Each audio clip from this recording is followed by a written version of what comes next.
This video was meant to be an interview about the legal process and problems that refugees and asylum seekers face in the US. However, the horrible stories the attorney Mr. Jonathan Martin told me about people who came to the US to apply for asylum let me feel that I need to focus about telling the audience the answer to one question. Why?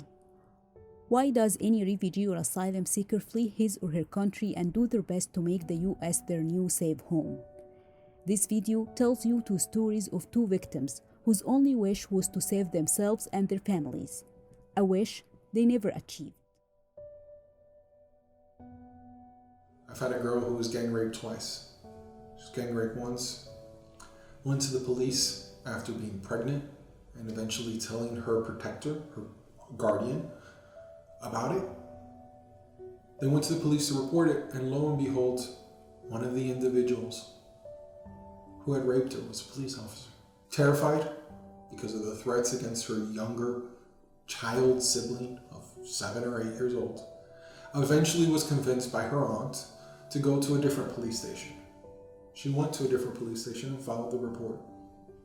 Well, that night, the 2 police officers, along with 6 other men, came into her house and raped her again. The young girl had been raped in the double digits. Her case was denied. Unfortunately, people are ignorant and afraid and either believe propaganda or are scared. And I can at least sympathize with that viewpoint. But if they took the time to speak to the people who are terrified and begging the United States to keep them safe because they've been told their entire lives that we are the greatest country in the world, maybe they can step up and be part of the greatest country in the world.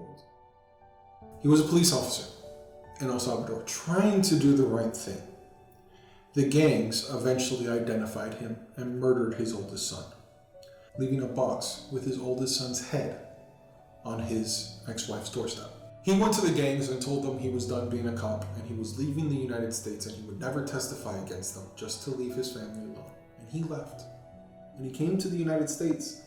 I was preparing for his final hearing. He disappeared on me 3 days before his final hearing. When we showed up to court, I believe it was a Tuesday. He was in the same clothes I last saw him in, Thursday afternoon. He looked like he hadn't bathed, hadn't eaten, and he definitely hadn't shaved. When I asked him what was wrong, afraid that he was ill, or high, or drunk, he broke down in tears and told me they had found his second son and had murdered him and left his mutilated corpse on his grandmother's porch. He was done.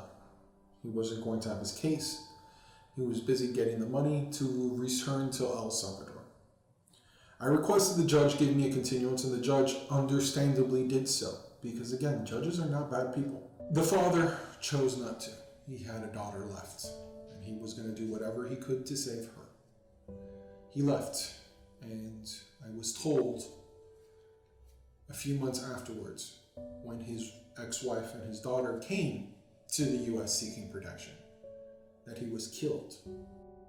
I hope that people will start seeing the desperation of the refugees and asylees in the United States and open their hearts. We are the greatest country in the world and we can help these people. And we've got the space and we've got the strongest economy. We can help these people. We just have to choose to do so.